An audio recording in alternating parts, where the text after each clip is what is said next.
You might think this is just about a dessert denied to a 10-year-old. It is not. That sentence. Only family gets to eat. Triggered 33 frantic calls the next morning. They were not calling to apologize to my son, but to save their assets. Once I realized my name was on the deed, I decided that if I was not family at the dinner table, they would not get to treat me like family at the bank. My name is Faith Stewart, and if you asked my mother, she would tell you that my defining trait is being difficult, in the Stewart family lexicon. Difficult is a polite code word for independent. It means I pay my own mortgage, I do not ask for handouts, and I do not bend the knee to the unspoken hierarchy that governs our family dinners. I am 35 years old, a single mother, and a risk analyst at a firm called Crescent Pine Risk Solutions. My job is literally to assess potential disasters and mitigate them before they destroy everything. It is ironic, then, that I did not see the catastrophe of Christmas Eve coming until it was staring me in the face, holding a serving spoon. The drive from my modest duplex in Milwaukee to my parents' sprawling estate in Brookfield always felt like traveling between two different planets. My world was practical, cozy, and lived in. Their world was manicured to within an inch of its life. As I pulled my sedan into the circular driveway, the house loomed large, draped in tasteful white lights that probably cost more to install than my monthly grocery budget. "Remember, buddy," I said, glancing in the rearview mirror at Evan. He was 10 years old, wearing the sweater vest he had picked out himself because he wanted to look dapper for Grandpa. "We are going to be polite. We are going to say please and thank you. And if Aunt Kelsey says something weird, we just smile." "I know, Mom," Evan said, his voice full of that pure, unjaded excitement that only a child possesses on December 24th. "Grandma said she made the cranberry pudding. She promised she'd save the corner piece for me because I got an A in math." That promise, it seemed so small, a corner piece of pudding, but for Evan, whose father had drifted out of the picture years ago, these little anchors of affection from his grandfather and grandmother were vital. He needed to know he belonged. We entered the house, and the heat hit us instantly, a wall of cinnamon scent, expensive perfume, and the low hum of forced conversation. The house was perfect. Not a pine needle was out of place. The tree was a 12-foot monument to my mother's vanity, decorated in strictly coordinated gold and silver ornaments. "Faith," my mother, Diane, said as we walked in. She didn't hug me. She offered her cheek for a quick air kiss, careful not to smudge her makeup. "You're late. We almost started appetizers without you." "We are 5 minutes early." "Mom," I said, checking my watch. "Well, Kelsey has been here for an hour helping," she replied, her eyes already darting past me to critique Evan's hair. "Evan, tuck your shirt in. You look like you just rolled out of bed." I felt the familiar tightening in my chest, the old armor sliding into place. "He looks handsome," I said firmly, placing a hand on Evan's shoulder. The evening proceeded with the usual friction. My father, Harold, sat at the head of the table, holding court about the market and his legacy. He loved that word legacy. To Harold Stewart, legacy wasn't about love or memories. It was about assets, influence, and the solidity of his name on buildings. My brother, Marcus, sat across from me, looking tired. Marcus was the peacemaker, the sponge that soaked up the family tension so the rest of us didn't drown. He gave me a small, apologetic smile when my father made a passive-aggressive comment about my little job in the city. Then there was Kelsey, my younger sister, the golden child. She sat to my right, glowing with the confidence of someone who has never been told no without being handed a consolation prize immediately after. Her 2 children were running wild, knocking into furniture, screaming, and being generally chaotic. My parents cooed at them. "High spirits?" My father laughed when Kelsey's son threw a dinner roll at the cat. When Evan had tapped his fork against his glass earlier by accident, my mother had shushed him so loudly the neighbors probably heard it. The double standard was not new. I had lived with it for 35 years. I was the one who left, the one who got divorced, the one who refused to let them control my life with their purse strings. Therefore, I was the outsider. But I endured it for Evan. I wanted him to have cousins. I wanted him to have grandparents. Then came dessert. This was the main event. Diane Stewart prided herself on her holiday spread. There were pies, tarts, and the centerpiece a steaming rich cranberry pudding with warm vanilla sauce. It was the only thing Evan had asked about for 3 days. We moved to the buffet table set up in the living room. The adults were mingling, holding snifters of brandy. Kelsey was feeding her kids off a loaded plate. piling them high with cookies and cake. Her son, who is 8, already had a half-eaten slice of the pudding on his plate and was currently mashing it with his thumb. Evan stood patiently at the end of the line. He was such a good kid. He didn't push. He didn't grab. He waited for the adults to finish serving themselves. Just as I had taught him. I was across the room, talking to Marcus about his new landscaping project, but I kept one eye on my son. I saw him step up to the dessert tray. The dish was empty, save for one generous square of pudding, the corner piece, the one he had been promised. Evan's face lit up. He reached for the serving spoon. Just as his hand hovered over the handle, a manicured hand snatched it away. It was my mother. Diane swooped in, took the spoon, and with a swift, fluid motion, scooped that last piece of pudding onto her own fine china plate. Evan froze. He looked at the empty dish, then up at his grandmother. "Grandma," he whispered. "I thought you said—" Diane paused. She looked down at him. She didn't look apologetic. She didn't realize she had made a mistake. She looked at him with a cold, terrifying amusement. She took a bite, chewed slowly, and swallowed. Then she smiled. It wasn't a warm smile. It was the smile of a gatekeeper showing you the lock. "Oh, honey," she said, her voice loud enough to cut through the chatter in the room. "You were too slow. Besides, I made it." "But you promised," Evan said, his voice trembling. He was 10, but in that moment, he looked 5. "And I haven't had any yet." Kelsey, who was standing right there, let out a sharp laugh. "Oh my God, Evan, don't be such a baby. It is just pudding." "He really wanted it, Kelsey," I said, stepping forward. My voice was low, dangerous. "And Mom promised him." Diane turned to me, her eyes flashing with annoyance that I was ruining the mood. She gestured to Kelsey's kids, who were currently stuffing their faces with seconds and thirds. "Look at them," Diane said, pointing to Kelsey's brood. "They ate. They enjoyed it. If Evan is hungry, there are some dry cookies left in the tin." "He's not asking for cookies," I said, feeling the heat rise up my neck. "He's asking for the thing you told him you were saving for him." Diane sighed, a dramatic, long-suffering sound. She looked around the room, gathering an audience. "Faith, stop causing a scene. You are always so dramatic." She looked back down at Evan, who was blinking back tears, trying so hard to be the man I told him to be. Then she said it, the sentence that would burn down our entire relationship. She looked my son in the eye and said, "Evan, you need to learn how the world works. Only family gets to eat." The room went silent for a heartbeat. Then, a few of my father's business friends chuckled. They thought it was a witticism, a joke about survival of the fittest. Kelsey laughed too, a bright, chiming sound that grated on my nerves like broken glass. "Good one, Mom," Kelsey said. "Tough love." I looked at my father. Harold was swirling his brandy, looking bored. He didn't intervene. He didn't say, "Diane, that is cruel." He just watched, as if observing a business negotiation where the weaker party was being crushed. "Only family," I repeated, my voice barely a whisper. Evan stood there, small and shattered. The tears finally spilled over, hot and fast. He wiped them away furiously with his sleeve. He looked at the empty dish, then at his grandmother, who was already turning away to talk to a neighbor. "I'm not hungry," Evan said. His voice broke on the last word. I felt a physical snap inside my brain. It wasn't a loud explosion. It was the quiet, metallic click of a door locking forever. I did not scream. I did not flip the table. I did not give them the satisfaction of calling me crazy Faith or emotional Faith. I walked over to Evan. I knelt down so I was eye level with him. "Distinct," I said clearly. "Go get your coat."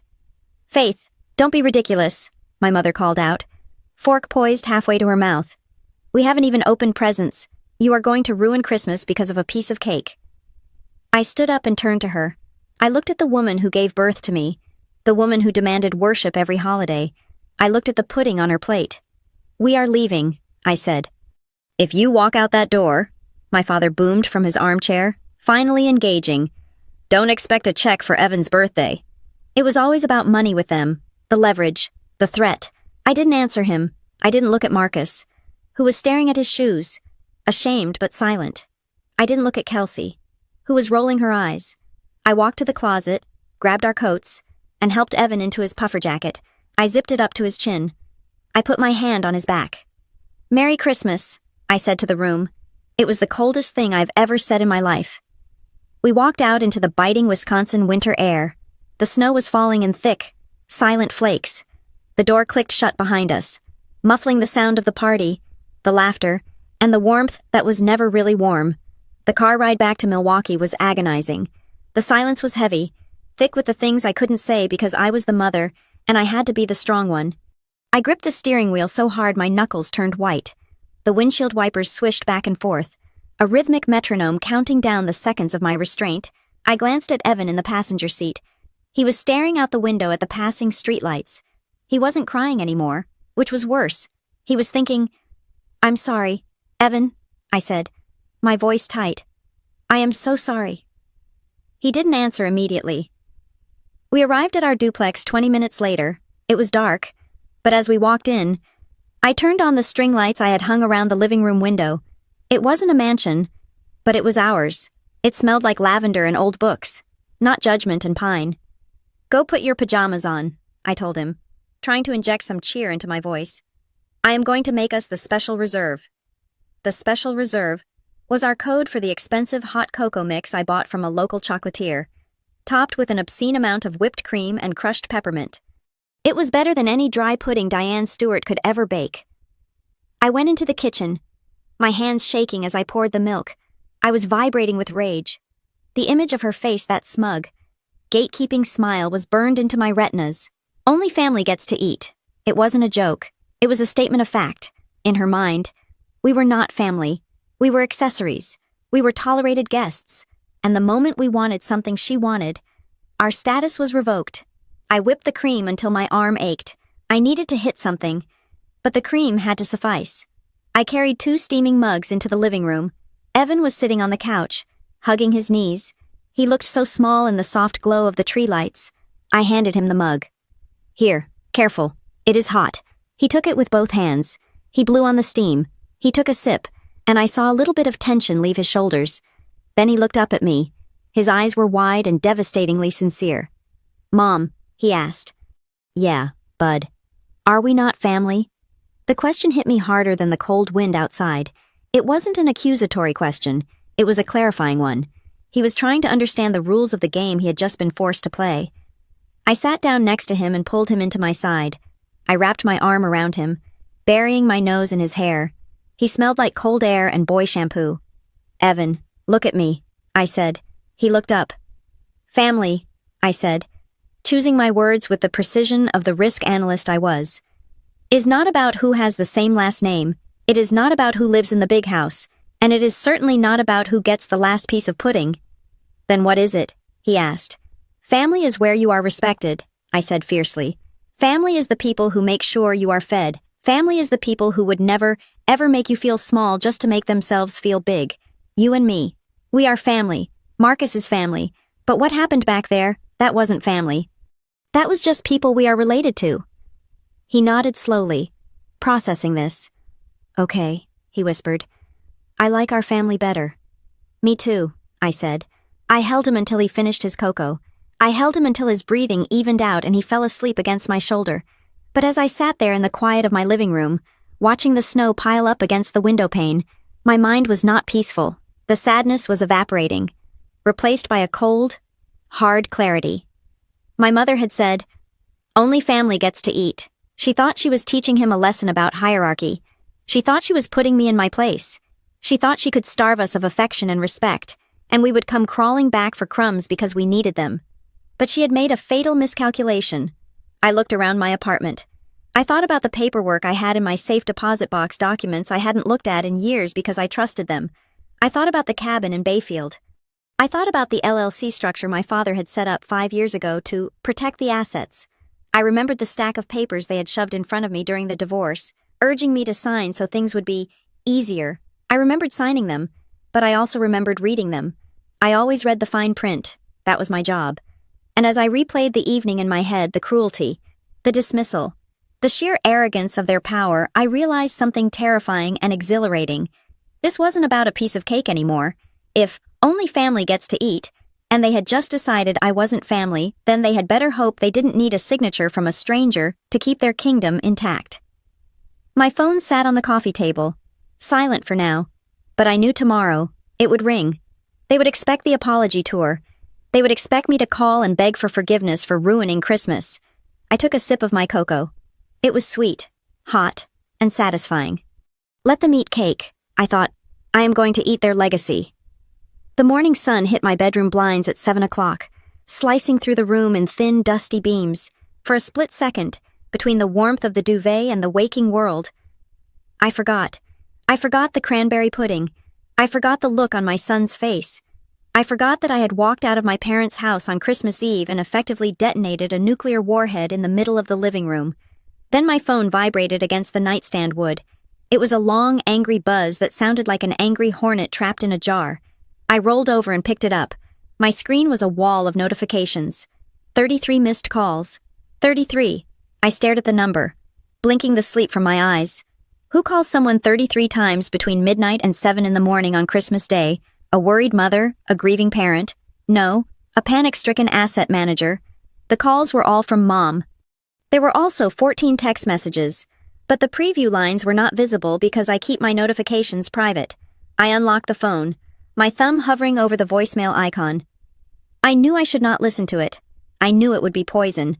But the analyst in me needed the data. I needed to know the blast radius. I pressed play on the most recent voicemail, left at 6:45 in the morning. Faith, pick up the phone. My mother's voice did not sound like the matriarch of Brookfield. It sounded shrill, jagged, and breathless. We need to talk right now. Your father is on the other line with the attorneys. They are saying the bank is sealing everything by noon tomorrow because of the holiday freeze. We need your signature on the transfer documents immediately. Do not play games with us. Faith, this involves the retirement accounts. Call me back, now. Click. I sat up in bed, the cold air hitting my bare shoulders. I replayed the message in my head. Retirement accounts. Bank sealing everything. Lawyers. There was not a single syllable about Evan. Not one word of I am sorry. Not even a fake, we are worried about you driving in the snow. It was entirely transactional. I scrolled through the other voicemails. They followed a similar trajectory. The first few from last night were angry, how dare you leave? The ones from 2 in the morning were bargaining, just come back and we can discuss the trust. The ones from this morning were pure, unadulterated panic. They were not calling because they missed their daughter. They were calling because they had realized something terrifying in the hours after I left. They realized that when I walked out the door, I took my legal standing with me. I swung my legs out of bed and walked to the window. The street below was buried in fresh white snow, silent and pristine. It was the kind of morning where families sat in pajamas, drank cocoa, and opened gifts. Down the hall, I could hear Evan stirring. I did not want him to see me shaking, and I was shaking not from fear, but from a sudden, blinding rage. 33 calls to save their money. 0 calls to save their relationship with their grandson. I opened my text messages. I typed out a reply to Diane Stewart. I kept it surgical. I wanted no room for misinterpretation. Last night, you looked my 10-year-old son in the eye and told him he was not family. You made it clear that family is a privilege he does not qualify for. If we are not family at the dinner table, then do not call me when you need a signature for the family assets. Do not contact me again. I hit send. Then, before the inevitable incoming call could light up my screen, I went into the settings. I found her contact card. I scrolled to the bottom. I tapped block caller. I did the same for my father. I put the phone down on the dresser. It felt heavy, like a brick of lead. I took a deep breath, fixed my face into a smile, and went to wake up my son. For the next 2 hours, I pretended everything was normal. We made pancakes. We opened the few gifts I had managed to buy on my single salary, a new Lego set, a science kit, a couple of graphic novels. Evan was happy, or at least he was acting happy for my sake. He is perceptive. He knew the phone on the dresser was a loaded gun. At 10 o'clock, the phone lit up again. It was Marcus. I stared at the screen. Marcus, the peacekeeper. Marcus, the man who had spent his entire adult life trying to bridge the gap between my parents' narcissism and my reality. If he was calling, it meant they had sent him. He was the negotiator sent in when the initial assault failed. I almost didn't answer. But Marcus had looked tired last night. He had looked defeated. I picked up the phone and walked into the bathroom, closing the door and turning on the exhaust fan so Evan wouldn't hear. Merry Christmas, Marcus, I said. My voice was flat. Faith, Marcus said. He didn't say Merry Christmas. He sounded like he was calling from inside a bunker while bombs were falling. "Are you okay?" "I am making pancakes," I said. "We are fine, better than fine. Actually, no one is actively insulting my child here." "Listen," Marcus said, his voice dropping to a whisper. "I am not calling to tell you to come back. I want you to know that..." This surprised me. "Okay. It is a madhouse over here. Faith, I have never seen Dad like this. He has been on the phone with 3 different partners from his firm since 6 in the morning. On Christmas?" I asked. "That costs double the hourly rate." "He doesn't care," Marcus said. "He is scared. Mom is crying in the kitchen. But it is not the sad crying. It is the angry crying. She keeps saying you are ungrateful, that you are trying to sabotage their future." "I am not doing anything," I said, leaning against the cold tile of the bathroom wall. "I am literally just eating breakfast. They are the ones spiraling." "They keep saying this phrase," Marcus said, and I could hear the rustle of movement, as if he was pacing or hiding in a closet. "Dad keeps yelling about protecting the deserving. He told the lawyer that he wants to restructure the LLC immediately. He said, if she is a traitor, she loses her share. He is trying to push through a vote to remove you as a signatory on the Bayfield properties." My ears perked up. Bayfield. The cabin. It was a beautiful property on Lake Superior. Bought years ago. It was supposed to be the family retreat. My father had put it into an LLC Stewart Heritage Holdings for liability reasons, or so he said.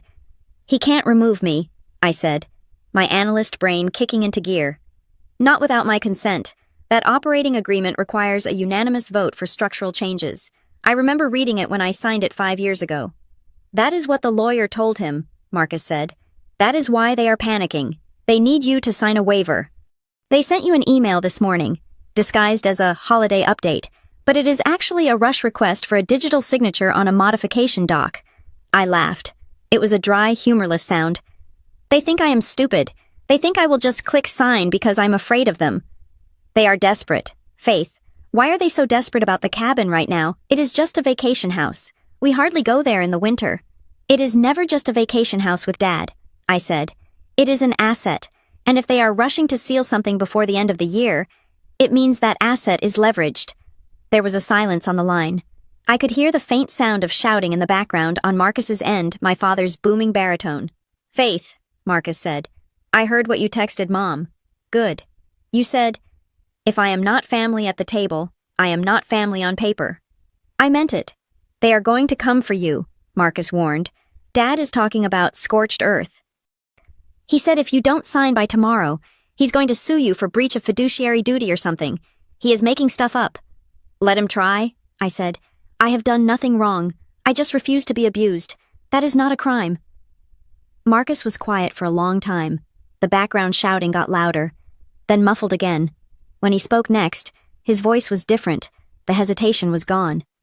"What do you want me to do?" I froze. "What? I am sick of this. Faith," Marcus said. "I watched him scream at Mom because she didn't get your signature fast enough. I watched Kelsey sit there and feed off it, telling them you were always jealous. I looked at that empty spot where Evan was standing yesterday. I am done keeping the peace. There is no peace here to keep." I felt a lump form in my throat. For 35 years, Marcus had been Switzerland, neutral, safe, complicit. "You don't have to do anything, Marcus. This is my fight." "No," he said firmly. "You are my sister. Evan is my nephew. He's a good kid. He didn't deserve that. So, tell me, do you want me to sign their papers? Do you want me to stall? Tell me what to do." My mind raced. Having Marcus on the inside was an advantage I hadn't calculated. If he was willing to be a double agent, or at least a conscientious objector, the board had changed. "Don't sign anything," I told him. "If they hand you a paper, tell them you need to have your own counsel review it. That will buy us time. And Marcus..." "Yeah. Find out why they are sealing it. Find out what the deadline actually is. Is it a tax deadline, or is it a debt deadline? If Dad is selling the cabin, or refinancing it, he needs all members to sign. If he has already promised the bank he can deliver the signatures, and I refuse, then he is in breach of contract," Marcus finished the thought, "and the deal collapses." "Exactly. I will find out," Marcus said. "I have to go. Kelsey is coming down the hall." He hung up. I lowered the phone. My hand was trembling again, but this time it was with adrenaline. I walked out of the bathroom and looked at my son, who was building a Lego spaceship on the carpet. He looked up and smiled. "Who was that?" "Uncle Marcus," I said. "He says Merry Christmas." "Is he coming over?" "No, honey, he is busy." I went to the kitchen and poured myself a second cup of coffee. I stood by the counter, staring at the snow piling up against the back door. The 33 calls made sense now. The voicemail made sense. My parents were not panicking because I had ruined Christmas. They did not care about the holiday spirit. They were panicking because they had made a deal with the devil, or a bank assuming I was a silent, obedient piece of furniture. They assumed I would always be there to rubber stamp their schemes because I craved their approval. But by starving my son of affection, they had inadvertently starved themselves of the one thing they needed to survive my compliance. They were terrified, and they should be, because they weren't just dealing with a hurt daughter anymore. They were dealing with a minority shareholder who had just realized she held the veto power. I took a sip of coffee. It was bitter. "You want a war," I whispered to the empty kitchen. "Okay, let's see who freezes first." The digital erasure began exactly 4 hours after I blocked their numbers. I was sitting on my living room floor, surrounded by the carnage of wrapping paper and Lego bricks, trying to build a Star Wars ship with Evan. It was a peaceful moment, the kind of quiet intimacy I had fought to preserve. Then, my iPad lit up on the coffee table. It was a notification from Facebook. Diane Stewart added a new photo. I knew I should not look. I knew it was bait. But the curiosity of a woman who had just declared war got the better of me. I swiped the screen open. The photo was a masterpiece of staging. It was taken in front of the 12-foot tree in their living room. My father sat in his leather armchair, looking regal and benevolent, a glass of brandy in hand. My mother stood behind him, her hand resting possessively on his shoulder, wearing a smile that looked painted on. Kelsey was there, front and center, with her husband and her 2 children. They looked like a catalog advertisement for the perfect upper-middle-class American family. The lighting was warm, the composition was balanced, and the caption was brief. "Blessed for family. Merry Christmas from the Stewarts." There was no mention of the empty space where Evan and I should have been. There was no missing faith in Evan. There was just a seamless, terrifying revision of reality. To anyone scrolling past, we did not exist. We had been cropped out of the narrative. I felt a cold knot tighten in my stomach. It wasn't jealousy. I did not want to be in that picture. It was the public declaration of their truth. "We are the family. Everyone else is irrelevant." As if on cue, a text message popped up on the iPad. Since I had blocked them on my phone, they were trying other avenues. It was Kelsey. "Why did you leave like that? Mom is crying. She says Evan was being difficult and you overreacted." I stared at the screen, my fingers hovering over the glass. Evan was being difficult. They were already spinning the story. In their version, the 10-year-old boy who quietly asked for a promised piece of pudding was the aggressor, and the grandmother who denied him food was the victim. I typed back, my thumbs moving fast. Mom looked my son in the eye and said, "Only family gets to eat." That is not him being difficult. That is emotional cruelty. Kelsey's reply came 3 bubbles later, fast and dismissive. "Oh my God. Faith, it was a joke. You are so sensitive. You always take things the wrong way. Mom was just stressed about the party. You made a huge scene for nothing." I read the words joke and sensitive and felt a sudden, clinical detachment. This was the mechanism. This was how they survived. To Kelsey, the golden child, every instance of abuse was just a singular, isolated joke that didn't land. She refused to see the timeline. She refused to connect the dots because if she did, she would have to admit that the pedestal she stood on was built on my back. To her, a stab wound was just a scratch. To me, it was the 1,000th cut in the same scar tissue. "It is not a joke to Evan." I wrote back, and I am done laughing. I set the iPad to Do Not Disturb and flipped it face down. "Mom, look," Evan said, holding up a gray Lego wing. "I finished the starboard engine." "That is amazing, buddy," I said, forcing warmth into my voice. "You are a master engineer." But while he built his spaceship, I started building my case. I went to my home office and pulled out a fresh legal pad. I am a risk analyst. I survive by tracking patterns. If they wanted to pretend none of this happened, I would write it down in ink. I started listing the exclusions. Item 1, Evan's 6th birthday. My parents forgot to call until 3 days later because they were golfing in Arizona. They sent a check for $50 signed by his secretary. Item 2. The co-signing incident, 4 years ago. My father needed a family signature to secure a loan for a commercial property because his debt-to-income ratio was too high on his own. He pressured me for weeks, saying it was for the family legacy. I signed. I never saw a dime of the profit, but my credit score took a hit when he made 2 late payments. Item 3. The house deed. When I bought my duplex, my mother suggested heavily that I put the house in a trust controlled by them for tax purposes.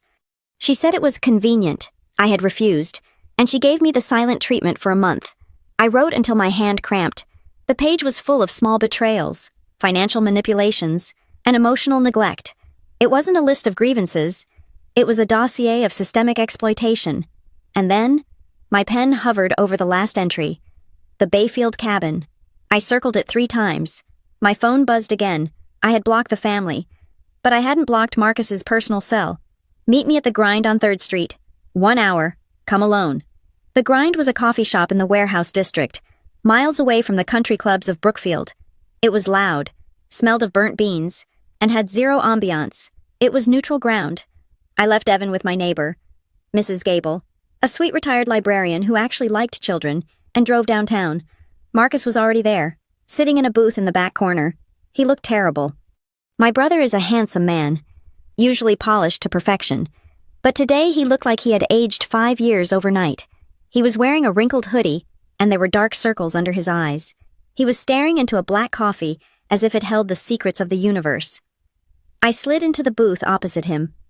You look like hell. Happy holidays to you too. Faith, he said, his voice raspy. He pushed a manila folder across the sticky table toward me. What is this? I asked, not touching it yet. Evidence, he said. Or maybe it is ammunition. I don't know anymore. I opened the folder. It was a copy of the operating agreement for Stewart Heritage Holdings, LLC. I know this, I said, scanning the first page. Dad set this up 5 years ago to hold the cabin and the lakefront property. He said it was for liability protection. Read the member list, Faith, Marcus said, rubbing his temples. I turned to page 4. Managing member Harold Stewart, 40% interest. Member Diane Stewart, 30% interest.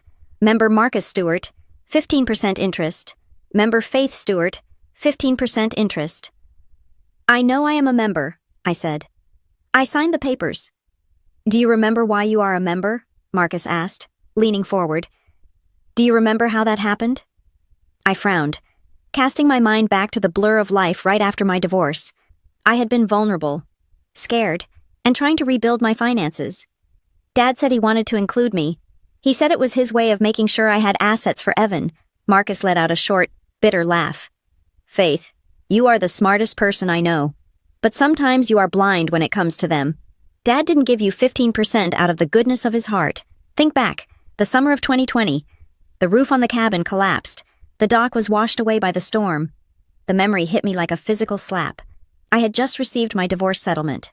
It wasn't a fortune, but it was a nest egg. My father had called me, frantic. He said he was liquidity poor at the moment because all his cash was tied up in a development deal. He said the cabin was going to be condemned if they didn't fix the roof immediately. I gave him money, I whispered. I wrote a check for $15,000. Correction, Marcus said. You made a capital contribution. That $15,000 wasn't a loan. Faith, it was a buy-in. Dad didn't want to pay taxes on a gift, and he didn't want to owe you a debt. So he had the lawyers draft this up. He sold you 15% of the LLC in exchange for the repair money. He made it sound like he was doing you a favor by letting you in on the family trust. I stared at the paper. I had paid for my own inheritance. I had paid to fix a roof I was barely allowed to sleep under. Okay, I said, my voice hardening. So I own 15%? So what? Why are they panicking now? Why the 33 calls? Marcus looked around the coffee shop to make sure no one was listening. Because Dad is broke. Faith, the world stopped spinning for a second. What? Not broke, Marcus clarified. He still has the house and the cars and the appearance of wealth, but he is cash poor. He made a massive leverage bet on a commercial complex in downtown Milwaukee 6 months ago, and the anchor tenant pulled out. He is bleeding cash. The bank is calling in the loan covenants. I sat back, the puzzle pieces clicking into place with a satisfying, terrifying snap. He needs to refinance the cabin, I said. It is the only unencumbered asset he has left with significant equity. Exactly, Marcus said. He has a deal lined up with a private equity group to do a sale-leaseback on the cabin property. It would inject $200,000 of liquidity into his accounts immediately, but there is a catch. The operating agreement, I said, tapping the document. Section 8, paragraph 3. Marcus recited from memory. Any sale, mortgage, encumbrance, or refinancing of the primary assets requires the unanimous written consent of all members. I looked down at the document. Unanimous. He needs my signature, I said softly. He needs it by December 31st, Marcus said. The bank gave him a deadline. If he doesn't show proof of the refinance or the sale by the end of the year, they trigger a default on his commercial loans. His interest rates will triple. He could lose the Brookfield house. I felt a chill run down my spine. The sealing everything voicemail wasn't a threat to lock me out. It was a panic response because I had locked them out. By refusing to answer the phone, I was effectively holding a match to my father's financial empire. Does Kelsey know? I asked. Kelsey knows Daddy is stressed, Marcus said scathingly. She doesn't know the details. She just knows that if Dad loses money, her allowance dries up. That is why she is texting you to apologize. She is protecting her supply. And you? I asked him. Why are you telling me this? If I don't sign, you lose your inheritance too. Marcus looked at me. His eyes were red-rimmed. Faith, do you know what Dad said to me when you left last night? He didn't ask if you were okay driving in the snow. He looked at me and said, "Get that bitch back here or you are out of the will." I flinched. He called you a bitch, Marcus said, his voice shaking. And I realized I am 40 years old, and I am still terrified of him. I am done. Faith, I have my own job. I have my own life. I don't need his money, but I do need my self-respect. He reached into his pocket and pulled out a flash drive. He slid it across the table. What is this? Emails, Marcus said. Between Dad and the lawyer, they discuss how to pressure you. They discuss the fact that you don't understand business and will sign whatever we put in front of her if we make her feel guilty enough. There is also a draft of a document they were going to give you at the party. Let me guess, I said. A transfer of power. A waiver, Marcus corrected. Assigning your voting rights to Dad for administrative convenience. If you had eaten that pudding and stayed for presents, they would have served it to you with the eggnog. I picked up the flash drive. It felt cold and hard in my hand. Thank you, Marcus, I said. Don't thank me yet, he said, standing up. You hold the cards, Faith, but they are going to come for you. They are going to use everything. Evan, the past, your divorce. They will use it all to get that signature. Let them come, I said. I watched my brother walk out of the coffee shop, shoulders slumped, heading back to the war zone. I stayed in the booth for another 20 minutes, staring at the operating agreement. Unanimous consent. My mother had told Evan, only family gets to eat. She had drawn a circle and pushed us out, but she had forgotten that I had paid for the ground she was standing on. I picked up my phone. I didn't unblock them. Instead, I opened my email app. I composed a new message to my personal attorney, a sharp-witted woman named Sarah, who had handled my divorce. Subject, Stewart Heritage Holdings. Emergency review. Sarah, I need you to review the attached operating agreement. I believe I am the blocking vote on a major transaction. I need to know exactly how to freeze this asset so tight that air cannot get in or out. I want a full forensic accounting of the last 5 years. If they want my signature, they are going to have to explain every single penny they spent. I hit send. The sealing they threatened was real, but they had the direction wrong. I wasn't being sealed out. I was sealing them in. The day after Christmas is usually reserved for returning ill-fitting sweaters and eating leftovers. For me, it became the day I stopped being a daughter and started being a litigant. The silence in my house was heavy, broken only by the sound of Evan watching cartoons in the living room. I was in the kitchen, staring at my laptop, waiting. Marcus had texted me earlier that morning. He had gone to see a friend of his from college, a guy named David who specialized in corporate litigation. Marcus's text was short, but it vibrated with a kind of terrified clarity. David says if they are scared of you asking questions, then you need to ask every single question you can think of. He says silence is their shield. Break it. At 10 in the morning, the first salvo arrived. It was an email. The sender was Arthur Vance, my father's longtime attorney. I knew Arthur. He had been at my wedding. He had sent Evan a silver rattle when he was born. He was a man who smelled of expensive scotch and old leather. the kind of man who smiled with his mouth but never his eyes. The subject line read, Urgent Time-Sensitive Tax. Implications for Stewart. Heritage Holdings. I opened it, my heart hammering a rhythm against my ribs that felt entirely too fast for a woman sitting at her own kitchen table. Dear Faith, I hope you and Evan had a wonderful Christmas. Your father asked me to reach out regarding a pressing administrative matter concerning the Bayfield property. As you know, the current fiscal year is closing, and there are significant tax liabilities that will affect all members of the LLC if we do not restructure the asset holdings before December 31st. To protect your interest and avoid unnecessary financial exposure for you personally, we have prepared the attached waiver and consent form. This will allow Harold to manage the necessary filings on your behalf. Please sign and return by 5 this afternoon to ensure the family is protected. We are acting in the best interest of the family. As always, warmly, Arthur. It was a masterclass in manipulation. It was polite. It was paternal. And it was terrifying.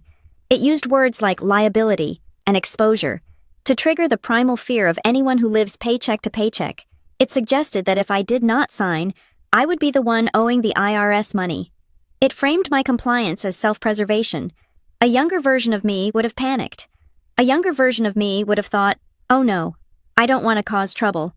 I don't want to owe taxes, and I would have signed just to make the fear go away. But I wasn't that version anymore. I was the woman who had seen her son denied dessert. I forwarded the email immediately to Sarah, my attorney. I added a single line of text. Is this a tax issue, or is this a threat? Sarah called me 10 minutes later. She did not waste time with pleasantries. Faith, are you sitting down? Yes, I said, gripping my coffee mug. This is not a tax issue, Sarah said, her voice crisp and professional. I mean, technically, taxes are involved in everything. But this specific threat, it is smoke. They are claiming that restructuring is needed to avoid liability. But I pulled the LLC's filing history. They haven't changed their tax election in 5 years. There is no sudden IRS deadline that pops up on December 26th unless they are trying to hide income or move an asset before the ball drops. So they are lying, I said. They are omitting, Sarah corrected. Arthur is careful. He didn't say there is a tax penalty. He said there are liabilities if they don't restructure. That could mean anything. It could mean your father promised a buyer he would close the deal in this tax year to save himself capital gains tax. If he misses the window, he pays more, but he is framing it as you paying more. Gaslighting, I whispered. Legal gaslighting, Sarah agreed. And look at the timestamp on the attachment. He wants it back by 5 o'clock today. Faith, no legitimate lawyer demands a signature on a complex restructuring document with a 6-hour deadline on a federal holiday weekend unless they are desperate to prevent you from reading it. I looked out the window. The snow was still falling, covering the driveway I had shoveled yesterday. Marcus told me Dad has a liquidity problem. He thinks there is a sale-leaseback deal on the table. That tracks, Sarah said. And I found something else. I did a quick search on the County Register of Deeds for Bayfield. There was a notice of intent filed 3 weeks ago regarding a survey of the land boundaries. The applicant wasn't the LLC. It was a company called North Star Development Group. I felt the blood drain from my face. Who are they? They are a commercial developer, Sarah said. Faith, your father hasn't just negotiated a deal. He has likely already signed a preliminary agreement. He is selling the ground out from under the cabin. He probably promised them he had total control of the LLC. If he can't deliver your signature, he is in breach of contract with North Star. The audacity of it took my breath away. He had sold something he didn't fully own, assuming I was nothing more than a ghost in the machine. What do we do? I asked. We don't defend, Sarah said, her voice dropping an octave, becoming dangerous. We attack. We shift the burden of proof. You are not a daughter right now. Faith, you are a 15% owner of a company that is being mismanaged. You have rights, statutory rights. Tell me what to write, I said. I want to send the reply myself. Good, Sarah said. Here is the strategy. We deny the request. We freeze the asset. And we demand the one thing they are terrified of giving you. The books, I said. The books, Sarah confirmed. Full forensic accounting. Every receipt, every transfer, every check written from that LLC for the last 5 years. If they are claiming financial exposure, you have the right to see exactly where the money went. I spent the next hour drafting the email. I deleted and rewrote sentences. stripping away any emotion. I removed the word dad. I removed the word mom. I removed I feel. I replaced them with the undersigned and managing member. When I was finished, I read it aloud to the empty kitchen, to Arthur Vance, C.C. Harold Stewart, Diane Stewart, Marcus Stewart, regarding refusal of consent and demand for inspection. Mr. Vance, I am in receipt of your request for my signature on the restructuring waiver. Please be advised that I do not consent to any sale, mortgage, lease, encumbrance, or restructuring of the assets held by Stewart Heritage Holdings, LLC. Furthermore, as a 15% stakeholder, I have reason to believe that the managing member has entered into preliminary negotiations with third parties, specifically North Star Development Group, without the unanimous consent required by Article 8 of our operating agreement. Any such agreement is unauthorized and void, effective immediately. I am exercising my right under Wisconsin Statute 183 to inspect the books and records of the company. I demand a full accounting of all financial transactions, bank statements, and tax returns for the LLC from 2020 to the present day. I expect these records to be delivered to my counsel within 10 business days. If any assets are transferred or altered before this inspection is complete, I will file for an immediate injunction and seek damages for breach of fiduciary duty. Govern yourself accordingly. Faith Stewart. My finger hovered over the enter key. This was it. This wasn't just saying no to dessert. This was saying no to the entire structure of my family's power dynamic. This was telling my father, the man who believed he was God, that he was just a man who had broken a contract. I thought of Evan's face when he asked, "Are we not family?" I thought of the 33 calls. I pressed send. The sound of the email swooshing away was anticlimactic. There was no explosion. The roof didn't cave in. The lights didn't flicker. I sat there for a moment, listening to the hum of the refrigerator. Then, I stood up. I walked over to the sink. There were breakfast dishes soaking in the soapy water plates with syrup residue, a coffee mug, a fork. I picked up the sponge and started to wash the dishes. It was such a mundane action. Scrub, rinse, dry, scrub, rinse, dry. But as I stood there, feeling the warm water on my hands, I felt a strange, alien sensation blooming in my chest. For 35 years, I had believed that power was something my father held and dispensed in small doses when we were good. I believed power was money. I believed power was a loud voice and a seat at the head of the table. But I realize now, as I scrubbed a patch of dried syrup off a plate, that power was simply the ability to say no and mean it. I had the power. I had always had the power.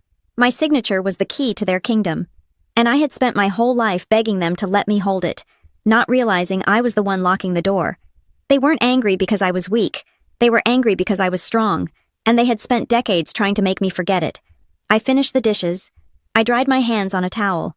The house was quiet, peaceful, safe. Then, my phone buzzed on the counter. I looked at it. It wasn't a call. It was a voicemail notification. They must have called while I was writing the email, and the block feature had sent it straight to the recording. I hesitated.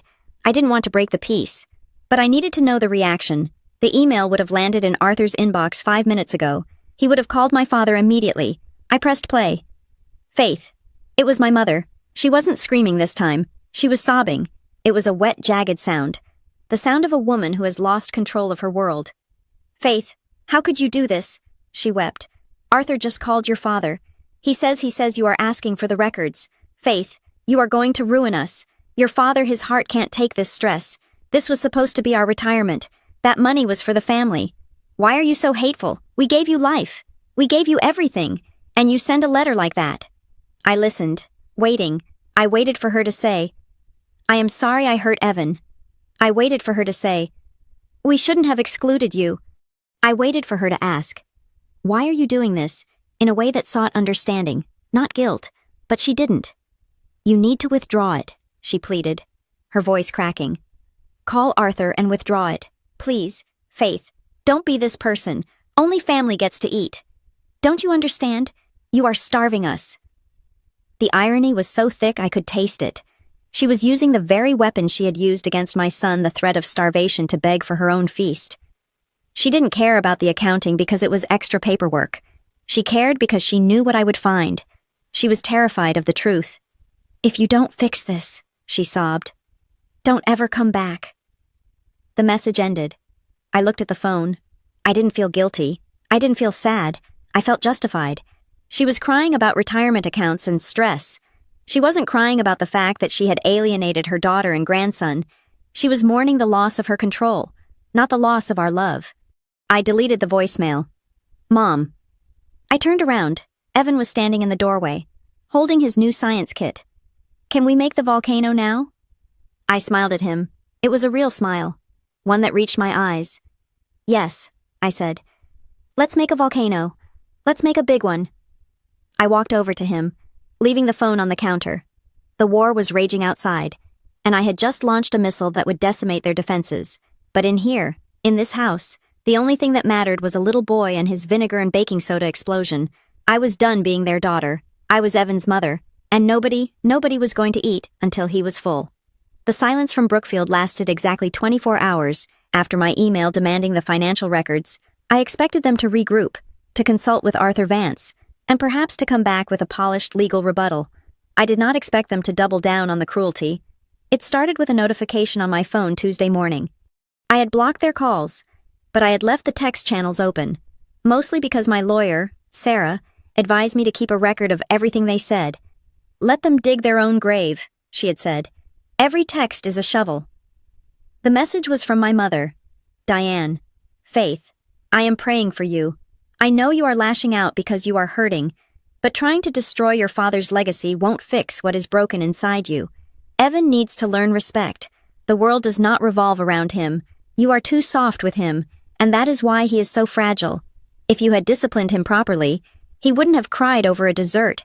You are raising him to be weak, just like you are being right now. I read the message 3 times. The first time, I felt the old, familiar sting, the childhood trigger that made me want to apologize just to make the criticism stop. The second time, I felt nausea. The third time, I felt a coldness settle over my skin that had nothing to do with the Wisconsin winter. She wasn't apologizing. She wasn't even denying the event. She was justifying it. She was reframing the abuse of a 10-year-old boy as a necessary lesson in respect, and she was weaponizing my parenting against me. I did not reply. Instead, I took a screenshot. I saved it to a folder on my cloud drive labeled Evidence. Then, I forwarded the image to Marcus. Look at what she just sent me. I typed. Marcus called me less than 30 seconds later. Did she really say that? He asked. There was no fatigue in his voice today. There was something else, a sharp, vibrating anger that I had never heard from my brother before. Verbatim, I said, putting the phone on speaker so I could continue sorting through my mail. She thinks she is helping. She thinks she is the matriarch dispensing wisdom. She is delusional, Marcus spat. Faith, I am sitting in the kitchen right now. They are not praying for you. They are terrified. Dad is screaming at Arthur on the phone. They know they can't produce those records you asked for. Why? I asked.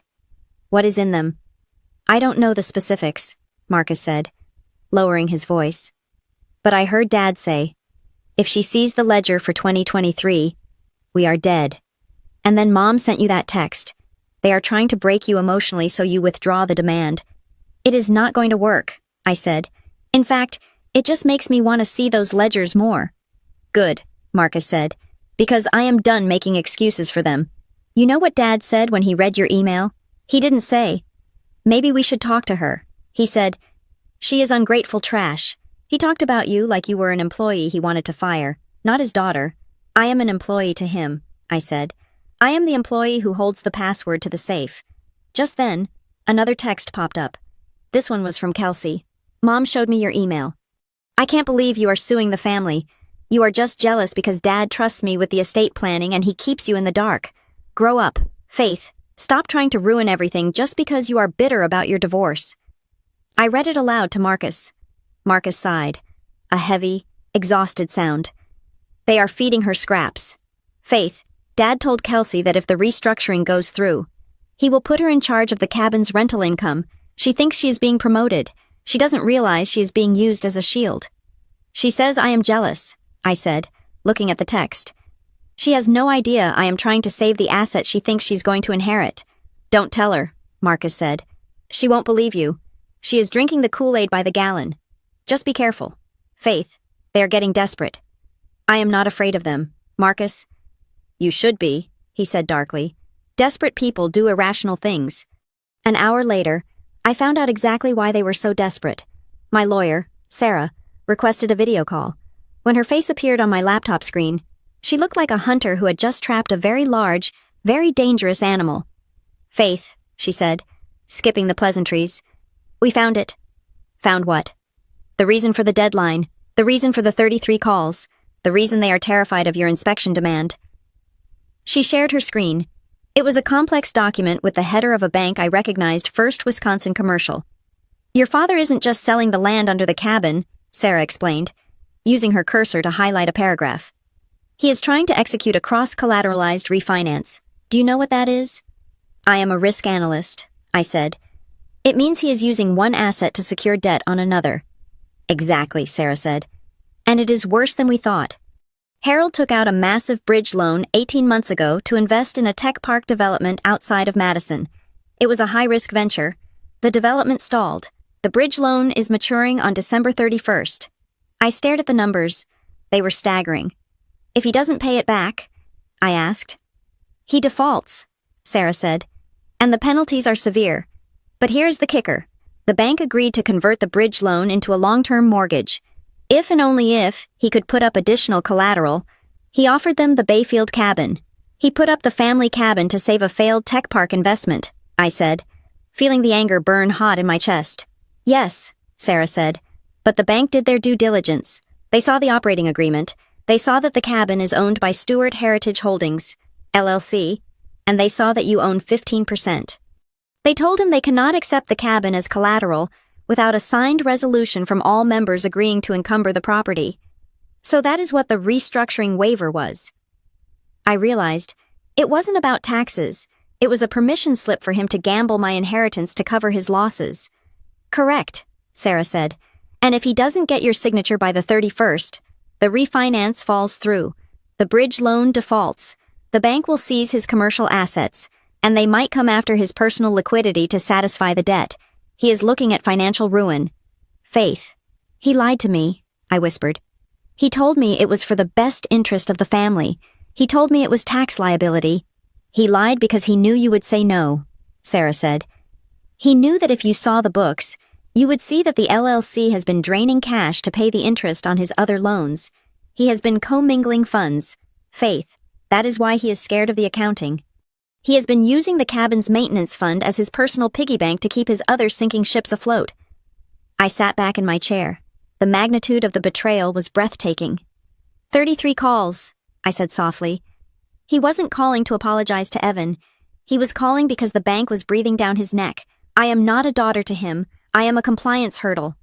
"And right now," Sarah said, her voice grim, "you are the hurdle that is 10 feet tall and made of concrete." "What happens now?" I asked. "Now, we wait," Sarah said. "We have the upper hand. We have demanded the accounting. He can't produce it without incriminating himself. He can't get the loan without your signature. He is cornered." "He will fight," I said. "He won't just roll over."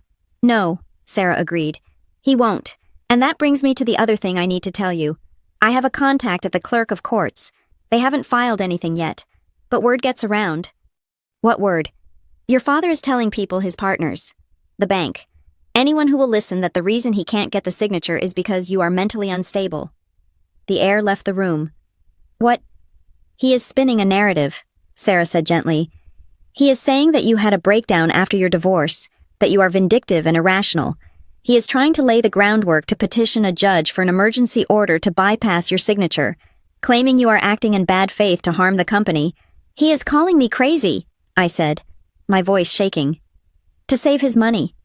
"It is a Hail Mary pass," Sarah said. "It is unlikely to work legally because we have the emails where you sound perfectly rational and professional, but socially. In your family circle. He is destroying my reputation," I realized. "That is why Kelsey texted me about being jealous. That is why Mom texted me about Evan being weak. They are building a dossier to prove I am the problem." I looked at the phone sitting on my desk. The screen was dark, but I knew that inside it, the messages were piling up. "Let him try," I said. "Faith, this is going to get ugly," Sarah warned. "If he can't beat you in court, he will try to break you in person. He needs that signature. He has 5 days left. He is going to try to force a confrontation." "I won't see him," I said. "I won't let him in my house." He might not come to your house, Sarah said. He knows you can slam the door. He will try to get you somewhere where you can't leave. Somewhere public. Somewhere where the pressure of family image works in his favor. Like where? I don't know, Sarah said. But be ready. Keep your phone recording. Keep your texts saved. Do not engage in emotional arguments. If they say, you are crazy, you say, show me the ledger. If they say, you are hurting the family, you say, show me the bank statements. Stick to the facts. The facts are your shield. I ended the call and sat in the silence of my office. I thought about my father, Harold Stewart, the man who always wore a suit to dinner, the man who lectured me about fiscal responsibility while I struggled to pay for Evan's daycare. He was a fraud. He was a gambler who had bet the farm and lost, and now he was trying to steal my son's future to pay his bookie. My phone buzzed again. It was Marcus. Faith, I just heard Mom on the phone with the pastor. She is crying. She is telling him that they want to host a reconciliation dinner for the holidays. She wants to invite everyone. She says it is to heal the rift. I stared at the text. A reconciliation dinner. It was perfect. It was diabolical. If I refused to go, I proved their point that I was bitter, unstable, and unforgiving. I would be the villain who rejected the olive branch. If I went, I would be walking into a trap.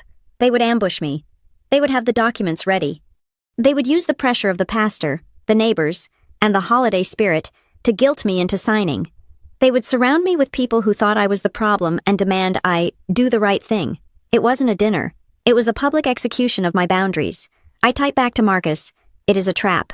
Marcus, they want an audience." Marcus replied instantly, "I know.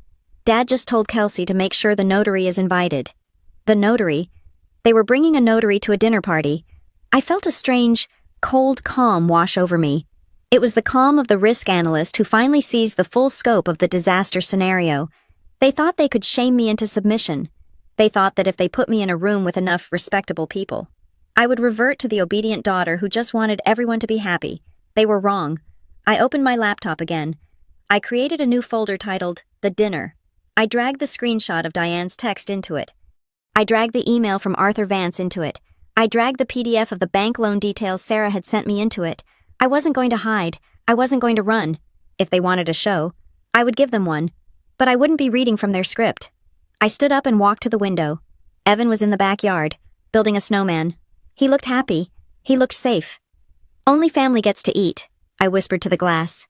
"Well, Dad, you invited me to dinner. I hope you have an appetite for the truth, because I am bringing the receipts."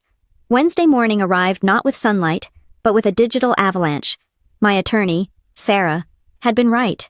When faced with a legal demand for inspection, my father did exactly what corporate bullies always do. He tried to bury me in paper. At 8 o'clock in the morning, my email inbox dinged with a secure file transfer notification. It was a data dump of over 3,000 pages scanned receipts, bank statements, tax returns, and meeting minutes for Stewart Heritage Holdings, LLC dating back to 2020. He thought the sheer volume would intimidate me. He thought I would look at the mountain of PDFs, get a headache, and give up. He forgot that I do this for a living. I am a risk analyst. Finding the needle in the haystack is not just my job. It is my art form. I poured a fresh pot of coffee, settled into my office chair, and opened the first file. "Okay, Dad," I whispered to the screen. "Let's see where the money went." For the first 2 hours, it was mundane: property taxes, insurance premiums, snow removal services for the driveway in Bayfield. It all looked legitimate, but as I moved into 2022, I started noticing a pattern. There were recurring payments to a vendor listed as Lakeside Lifestyle Consulting. The amounts were inconsistent but significant. $3,000 here, $5,000 there. By the time I tallied up the last 18 months, the total was nearly $45,000. I frowned. The cabin was a rustic vacation home. It did not need lifestyle consulting. We did not run it as a hotel. We did not have a concierge. I pulled up the Wisconsin Department of Financial Institutions website and ran a search for Lakeside Lifestyle Consulting. The registered agent was a woman named Jessica Miller. The name rang a bell, but I couldn't place it immediately. I went to Instagram, I typed in the name, and there she was. Jessica Miller, best friend, maid of honor, and college roommate of my sister, Kelsey. I scrolled through Jessica's feed. It was full of brunch photos, vague inspirational quotes, and pictures of her and Kelsey on planning retreats. I went back to the ledger. The dates of the payments to Lakeside Lifestyle Consulting matched up almost perfectly with the dates of these retreats. My hands went cold. My father wasn't just using the LLC to secure his own loans. He was using the family cabin's maintenance fund to subsidize Kelsey's social life. He was funneling money out of the company money that theoretically belonged 15% to me and washing it through a sham vendor to put cash in Kelsey's circle. I kept digging. I found invoices for interior design consultation totaling $12,000. The cabin looked exactly the same as it did 10 years ago. I found marketing fees for a property that we never rented out to the public. It was a siphon. The cabin was not just a piece of real estate. It was a machine designed to pump money toward the golden child while maintaining the illusion of a shared family asset. I had paid $15,000 to fix the roof, so Kelsey's friends could get paid $5,000 to consult on the throw pillows. My phone buzzed. It was Marcus. "Check your email," he wrote. I went through the old physical files in Dad's study while he was meeting with the lawyer. "You need to see this." I opened the new email from Marcus. It was a photo of a yellowed piece of paper. It looked like the minutes from the initial meeting when the family trust was formed, years before the LLC. I zoomed in on the paragraph Marcus had circled in red marker. Structure of beneficiaries: primary active beneficiary, Kelsey Stewart, custodian of aesthetic maintenance. Secondary active beneficiary, Marcus Stewart, custodian of grounds. Contingent beneficiary, Faith Stewart. Non-participating unless necessary for solvency. I read the phrase again. Non-participating unless necessary for solvency. I felt the air leave my lungs. It was like being punched in the solar plexus. There it was, in black and white, signed by my father and mother in 2018. They had codified it, to them. I was not a person. I was not a daughter. I was a contingency. I was a break glass in case of emergency option. I was non-participating, meaning I had no voice, no vote, no seat at the table until they needed solvency. Until they needed my money. That was why they asked me to buy into the LLC when the roof collapsed. That was why they needed me now for the refinance. I was the financial battery they plugged in when their own power ran low. I sat back, staring at the ceiling. A tear leaked out of the corner of my eye, hot and angry. "Only family gets to eat," I said aloud. It wasn't a slip of the tongue at the Christmas party. It was the mission statement. I was the one who hunted and cooked the food, but I wasn't allowed to sit at the table to eat it. I was the staff. I wiped the tear away aggressively. Sadness was useless. Anger was fuel. I called Sarah. "I have the files," I said when she answered. "And Sarah, it is fraud, or at least, it is gross mismanagement." "Tell me," Sarah said. I walked her through the payments to Kelsey's friend. I told her about the non-participating clause in the old trust documents. "That clause isn't legally binding on the LLC operating agreement," Sarah noted, her voice sharp, "but it establishes intent. It proves they view you as a financial resource, not a partner. This helps us. Faith, it proves bad faith dealing." "I want out," I said. "I don't want to be their contingency anymore. I want my 15%, and I want to sever ties." "We can do that," Sarah said. "But if we force a buyout now, your father is broke. He can't pay you. The checks will bounce." "I don't want his cash," I said. "I want the equity. I want to secure my share of the cabin so he can never touch it again. Can we partition the interest?" "We can do better," Sarah said. "We can file a motion to lock your interest into a separate trust for Evan. We structure it so that your 15% is untouchable by any of Harold's creditors. It becomes a lien on the property. If he sells, Evan gets paid first. If he refinances, he can't touch that 15% equity." "Do it," I said. "Draft it." "There is one more thing," Sarah said. She hesitated. "I didn't want to tell you this until I was sure, but I found a draft document in the batch they sent over. It looks like it was scanned by accident. It was mixed in with the insurance policies." "What is it?" "It is a gift of equity form." I frowned. "A gift?" "It was prepared for your signature," Sarah explained. "It was dated for the day of the Christmas party. The plan wasn't just to get you to sign the refinance waiver. Faith, this document, it transfers your 15% interest in the LLC to Kelsey Stewart as holiday gift for a value of $1. The room spun. They were going to make me sign away my share. They were going to slip it in with the other papers, Sarah said. They were going to tell you it was just a formality to help Dad with the bank. If you had signed that, you would have walked away with nothing. Kelsey would have owned 45% of the company. Your father would have had his loan. and you would have been erased. I felt sick, physically sick. I thought about the party. I thought about how my mother had practically shoved me toward the dessert table, keeping me distracted while my father waited in the study with his papers.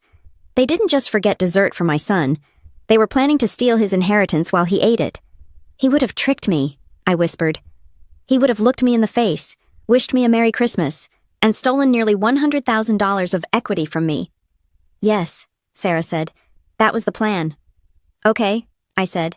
My voice was steady now, terrifyingly steady. File the motion for the trust. And Sarah, I want full accounting for the consulting fees too. I want Kelsey deposed if we have to.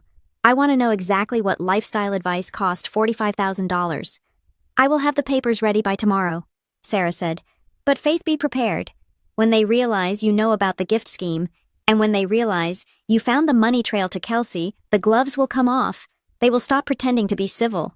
They stopped being civil when they took the spoon out of my son's hand. I said. I hung up. I needed air. I walked out of my office and into the kitchen. I drank a glass of water, trying to wash the taste of betrayal out of my mouth.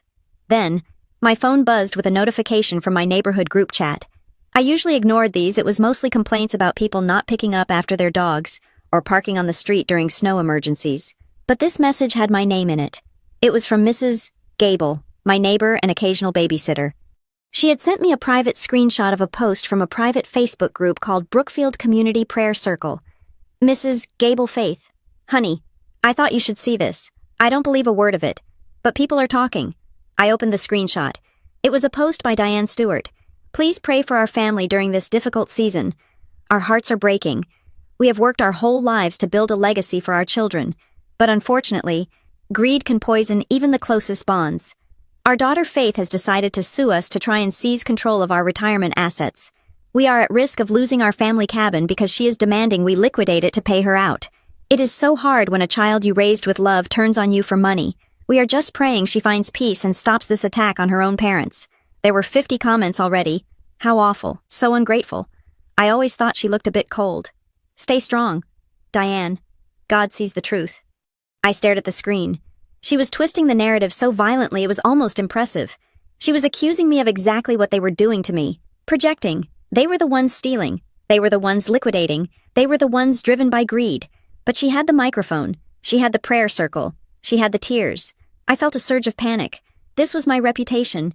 These were people I had known since childhood. But then, I remembered the ledger. I remembered the $45,000 to Lakeside Lifestyle Consulting. I remembered the gift of equity form. Let them talk. Let them pray. Diane Stewart thought she was controlling the narrative because she was loud. She didn't realize that in a court of law, God doesn't read Facebook posts. The judge reads bank statements. I typed a reply to Mrs. Gable. Thank you for showing me this. Mary, it is not true, obviously, but I'm not going to fight it on Facebook. I am going to handle it in court. I put the phone down. The legacy my father was so obsessed with wasn't a monument. It was a hole, a deep, dark pit, where they threw everything: money, truth, and their own children to keep up appearances. And I was the only one with a ladder. I walked into the living room where Evan was playing. Hey, Mom, he said, not looking up from his game. Are we going to Grandma's for New Year's? I looked at him. I looked at his innocence. No, buddy, I said gently. We are going to start our own tradition this year. Okay, he said, shrugging. Can we have pizza? We can have whatever we want, I said. Because we are the ones buying it. I went back to my office. I had one more email to write, not to my lawyer, not to my family. I opened the document containing the Lakeside Lifestyle Consulting invoices. I printed them out. Then I opened the Gift of Equity draft. I printed that out too. I put them in a folder. If they wanted a reconciliation dinner, I would bring the appetizers. The truth was a dish best served cold, and in Wisconsin, we know all about the cold. The digital invitation arrived with the subtlety of a neon sign in a library. It was Thursday afternoon, 2 days before the bank's deadline, when my phone pinged with a Facebook notification. My mother, Diane Stewart, had created an event. She had made it public, ensuring that the algorithm would push it into the feeds of every single person we knew in Brookfield. The title was written in capital letters, The Stewart Family Holiday Reconciliation Dinner. I stared at the screen, my jaw tight. The banner image was a stock photo of a cozy fireplace with stockings hung with care stockings that looked nothing like the ones currently hanging in her cold, Manicured living room. The description was a masterclass in passive-aggressive public relations. Please join us this Friday evening for a special gathering of friends and loved ones. The holidays are a time for forgiveness, healing, and coming together. We are opening our home to celebrate the bonds that matter most. We are praying for a full family reunion. Food, drinks, and love provided. 6 o'clock. It was followed by a string of emojis: a snowflake, a pair of praying hands, a red heart, and a dove. I clicked on the guest list. It was not an intimate family dinner to discuss the misunderstanding or to look at the ledgers I had demanded. There were 42 people invited. I scrolled through the names. It was a strategic roll call of witnesses. There was Reverend Miller from the church. There were the neighbors on both sides of the fence. There were my father's golf buddies and their wives. There were even a few of Kelsey's friends, including Jessica Miller, the recipient of the mysterious consulting fees. Marcus was on the list. Kelsey was on the list. I was not. I wasn't tagged. I wasn't invited. I was the subject of the dinner. The prodigal daughter they were praying for. But I had not received a notification to attend. This was the trap. If I showed up, I would be crashing a party I wasn't technically invited to, looking aggressive and unstable. If I stayed home, Diane would stand in the center of the room, dab a dry eye with a handkerchief, and tell 42 people that she had tried everything. But Faith just refused to accept her olive branch. She would paint me as the bitter, cold-hearted woman who rejected a reconciliation dinner. I scrolled down to the comments section. It was already filling up with praise for my mother's sainthood. Diane, you are such a big person to do this. Family is everything. Praying she comes. So lovely. The Stewarts are the heart of this community. They were applauding the performance. They had no idea that the stage was built on rotten wood and leveraged debt. My phone buzzed. It was a text from Marcus. Did you see it? I typed back immediately. I am looking at it right now. It is a circus. Marcus. She invited the Reverend. Marcus replied. It is not just a circus. It is a courtroom. They want witnesses. Dad told me this morning that if you don't sign the waiver by Saturday, he is going to file the emergency motion on Monday. He wants to use this dinner to show that they are the reasonable ones and you are the one refusing to engage. So if I don't go, I lose, I wrote, and if you go, they ambush you.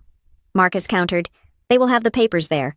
Dad will probably try to pressure you into signing in front of the Reverend. He will make it about honoring the family and forgiveness. I set the phone down on the kitchen counter. My hands were shaking. Not from fear, but from the sheer, vibrating intensity of the adrenaline. I looked into the living room. Evan was watching a movie, totally oblivious to the fact that his grandmother was currently using his rejection as a marketing tool for her social standing. I could not bring him. That was the one non-negotiable variable. I would not subject my son to a room full of people who viewed him as a difficult child or a prop in my mother's play. But I had to go. I had to walk into that house, past the reconciliation banner, and refuse to play the role they had cast for me. I picked up the phone and called Marcus. I am going, I said the moment he answered. Faith, are you sure? Marcus sounded anxious. It is going to be brutal. Kelsey is already rehearsing her speeches about how much she misses you. It is going to be gaslighting on an industrial scale. Let them talk, I said. I am not coming to argue. Marcus, I am not coming to scream. If I scream, they win. If I cry, they win. Then what are you going to do? I am going to bring the folder, I said. I am going to bring the invoices for Jessica Miller. I am going to bring the gift of equity draft. And I am going to bring the email from the bank. You are going to serve them with evidence at a cocktail party? Marcus asked, his voice dropping to a whisper. I am going to stand there and be the calmest person in the room. I told him. And when they try to tell the neighbors that I am destroying the legacy, I am going to ask them very politely to explain where the $45,000 went. I am going to ask them why they need my signature if I am not family.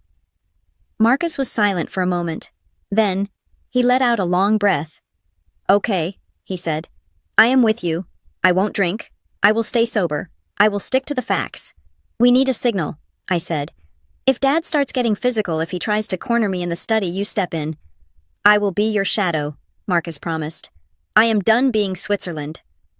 I hung up and went to my closet. I needed armor. I bypassed the soft sweaters and the festive red dresses. I chose a tailored navy blue blazer, a crisp white shirt, and dark trousers. It was what I wore when I had to present a risk assessment to the board of directors at my firm. It said professional. It said detached. It said, "I am not here to bake cookies. I am here to audit you." As I was laying out the clothes, my phone buzzed again. It was another text from Marcus. Holy cow. Look at this. He sent a screenshot of a text conversation he had just had. The sender's name was Mrs. Higgins. I knew Mrs. Higgins. She was a neighbor who lived 3 houses down from my parents. She was a quiet woman, a retired nurse who mostly kept to herself but always sent Evan a card on Halloween. The text read, Marcus, I saw your mom's Facebook event. I hope you don't mind me asking, is Faith okay? I have been feeling terrible since Christmas Eve. I was standing near the buffet table when Diane took the pudding. I heard what she said to that sweet little boy. Only family gets to eat. It made my stomach turn. I just wanted to know if Evan is all right. That wasn't a joke. Marcus, that was cruel. I stared at the screenshot. The air in my bedroom seemed to get lighter, cleaner. They heard, I whispered. For 3 days, Diane and Kelsey had been telling me I was crazy. They had been telling me I was sensitive, that I had imagined the tone, that it was a joke everyone laughed at. They had tried to rewrite my reality, but Mrs. Higgins had heard it. A neutral third party had witnessed the cruelty and had identified it as cruelty. I typed back to Marcus, save that text, back it up, print it out, way ahead of you. Marcus replied, Diane thinks she has an audience of fans. She doesn't realize there are witnesses in the crowd. This changed everything. I wasn't just walking in with financial documents now. I was walking in with moral high ground. They could lie about the money. They could spin the business deals. But they couldn't undo the fact that a grandmother had starved a child in front of the neighborhood. I arranged childcare with Mrs. Gable. She agreed to take Evan for the evening, promising him pizza and a movie marathon.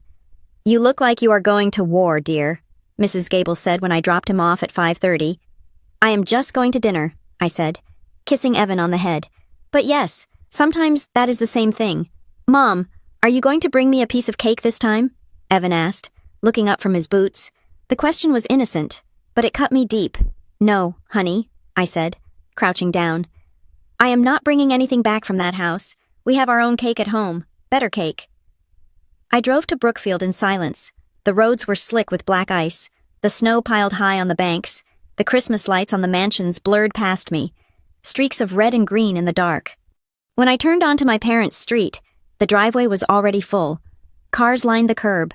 The house was blazing with light. I could see silhouettes moving behind the curtains. I could imagine the scene inside the warm fire. The smell of expensive catering. My father holding court with a scotch in hand. My mother playing the victim saint. I parked my sedan down the street, away from the cluster of luxury SUVs. I grabbed my leather tote bag. Inside was the folder, the receipts. I walked up the driveway. The wind bit at my face, but I didn't feel the cold. I felt a strange, icy heat radiating from my core. I reached the front door. I could hear the murmur of voices inside, the clink of glass, the soft jazz music playing over the speakers. I didn't knock. I still had a key. I was, after all, a member of the LLC that owned the property. Even if they treated me like a trespasser, I unlocked the door and pushed it open. The warmth of the house hit me, carrying the scent of pine and roasting meat. I stepped into the foyer. Conversations didn't stop immediately. It took a moment for people to notice. First, Mrs. Higgins saw me. She gave me a small, sad nod from the corner. Then, Kelsey saw me. She was standing by the staircase, holding a glass of wine. Her eyes went wide, and she nudged her husband. Then, Diane saw me. She was in the center of the living room, wearing a shimmering silver dress, holding the hands of the Reverend. She looked up, and for a split second, her face contorted in genuine shock. She hadn't expected me to actually come. She expected to play the martyr to my absence. But then, the mask slid back into place. Faith, she cried out, her voice pitching up into a theatrical sob of joy. She opened her arms wide, performing for the 40 people watching. Oh, thank God the prodigal returns. Everyone, look, my daughter is here. She rushed toward me, aiming for a hug that would seal the narrative of reconciliation. I didn't step back. I didn't step forward. I just stood there, my hands firmly gripping the strap of my bag, my face completely impassive. Hello, Mother, I said. My voice was not loud, but in the sudden hush of the room, it carried to every corner. Oh, come here, let me look at you, she gushed, reaching for my shoulders. We were just praying for this. Where is Evan? Where is my grandson? He is safe, I said, stepping smoothly to the side so her hands grasped at empty air. "He is somewhere where he is allowed to eat." A ripple of uneasy silence moved through the room. The smile on Diane's face faltered, the edges trembling. "Faith, honey, don't start," she hissed under her breath, her back to the guests. Then, louder. "Come, get a drink. Your father is in the study. He is dying to see you." "I am sure he is," I said. I looked across the room and locked eyes with Marcus. He was standing by the fireplace, a glass of seltzer in his hand. He gave me a barely perceptible nod. "I am here. I am ready." I walked past my mother, ignoring her outstretched hand. I walked into the crowded living room, nodding politely to the neighbors who were watching with wide eyes. I wasn't here to make a scene. I was here to deliver a reality check. And as I moved toward the study, feeling the weight of the evidence against my hip, I knew one thing for certain: this wasn't a party, it was a deposition, and I was the only one who had brought the truth. The hours before I walked into my parents' house for the so-called reconciliation dinner were not spent crying, they were spent running a printing press. It was 3 o'clock on Friday afternoon. Outside, the Wisconsin sky was a bruised purple, threatening more snow. Inside my home office, the laser printer was humming a steady, rhythmic beat that sounded like a heartbeat. Thwack, slide, thwack, slide. I was building a physical timeline. My lawyer, Sarah, had told me that in high-stress confrontations, memory fails, but paper does not. Gaslighting works because it relies on the fluidity of recall. My mother relied on me doubting my own version of events. She relied on the emotional fog. So, I was clearing the fog with ink. I taped the first sheet of paper to my wall, stepping back to look at the narrative arc. December 24th, 7:30 in the evening, the incident. Evan is denied food. The quote, "only family gets to eat," is spoken. December 25th, 7 in the morning. The panic. 33 missed calls begin. December 26th, 10 in the morning. The threat. Arthur Vance emails about tax liabilities and demands a signature. December 27th. The discovery. The bank loan details. The bridge loan default risk. And the Lakeside Lifestyle consulting payments. December 29th. The trap. The reconciliation dinner is announced. When you looked at it like that, laid out in black and white, it wasn't a family drama, it was a heist. My doorbell rang at 3:30. It was Marcus. He didn't look like the terrified man I had met at the coffee shop earlier in the week. He looked grim. He was carrying a thick legal expanding file under his arm. He stomped the snow off his boots and walked straight into my kitchen, placing the file on the island next to my cooling rack of cookies I had baked for Evan, not for the party. "I got it," Marcus said. He didn't say hello. "I met with David again. He drafted a summary of your rights as a minority shareholder under Wisconsin law." He opened the file and slid a document toward me. "It is called a partition of interest," Marcus explained, pointing to the highlighted section. "David says that because the operating agreement doesn't have a specific buyout clause for this scenario, you have the right to petition the court to separate your financial interest from theirs. Basically, we can force them to create a constructive trust. Your 15% becomes a lien on the property. They can't sell, they can't refinance, and they can't borrow against the cabin until your trust is fully funded. Which means," I said, reading the legal jargon, "that if Dad wants his loan from the bank next week, he has to guarantee my payout first." "Exactly," Marcus said. "He is trying to get you to sign a subordination agreement. That is what he has waiting for you tonight. He wants you to agree that the bank gets paid before you do. If you sign that, and he defaults on the tech park deal, the bank takes the cabin, and you get zero." I looked at my brother. "You are helping me destroy his plan. Marcus, you know that, right?" Marcus leaned against the counter. He looked at the timeline taped to my wall. He stared at the entry for Christmas Eve. "I have been thinking about it. Faith," he said quietly, "for 20 years. I thought my job was to keep the peace. I thought if I just nodded and smiled and managed their moods, I was being a good son. But I wasn't keeping the peace. I was keeping the secrets." He picked up a cookie, looked at it, and put it back down. He had no appetite. "I am a hostage," he said, his voice cracking slightly. "I have been an emotional hostage since I was 12. If I did what they wanted, I was the favorite. If I had an opinion, I was difficult. I watched them do it to you, and I was just glad it wasn't me. But when I saw Evan's face, I realized they are going to do it to him too. They are going to make him dance for his dinner for the rest of his life." He looked at me, his eyes clear. "I am not doing it anymore. I am standing next to you tonight. If dad screams, let him scream. If mom cries, let her cry. I am done being their sanitizer. My phone buzzed on the counter, breaking the moment. It was a text from Kelsey. Faith, please tell me you are coming. Mom is a wreck. She's been cooking for 2 days. Just come. Apologize for the drama. And let's have a nice night. Don't embarrass us in front of the neighbors. We have a reputation in this town. I read it aloud. She is worried about embarrassment. She is worried about the notary leaving before you arrive, Marcus noted dryly. I picked up the phone. My thumbs hovered over the screen. I decided not to be polite. I decided to be accurate. Mom embarrassed my son first. I typed, she humiliated a 10-year-old boy over a piece of pudding. I am not coming to apologize. I am coming to clarify. I hit send. 10 minutes later, my phone pinged again. I assumed it was Kelsey firing back a retort about my selfishness. It was a text from a number I didn't have saved, but the area code was local. I opened the message. Hi, Kelsey. It is Mrs. Montgomery from the club. Just checking if your sister is actually showing up. I know your dad is stressed about the paperwork. Tell Faith to just come sign the papers and make peace so it looks good for everyone. We are all rooting for a happy ending. I stared at the screen. Mrs. Montgomery, one of my mother's bridge partners. She had meant to text Kelsey. She had texted Faith. I laughed. It was a short, sharp bark of laughter that made Marcus jump. What? He asked. Look, I said, handing him the phone. Marcus read it and shook his head in disbelief. They aren't even hiding it. The whole town knows. They have spun a story that you are holding the family hostage with paperwork, and the happy ending is you capitulating. She says just come sign the papers, I said. That is the script. Everyone at that party has been primed. They think I am a stubborn child refusing to sign a permission slip. They don't know I am a shareholder refusing to be defrauded. This is good, Marcus said, tapping the screen. Print this too. Add it to the folder. The folder is getting heavy, I said. Good, Marcus replied. You are going to need a weapon.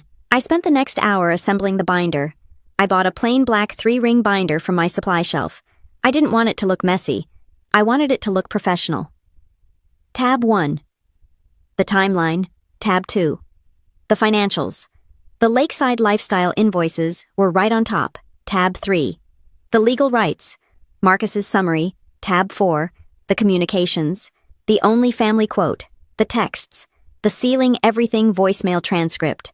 I labeled the spine of the binder, Bayfield Cabin. Fax. At 5:30, I went upstairs to get dressed.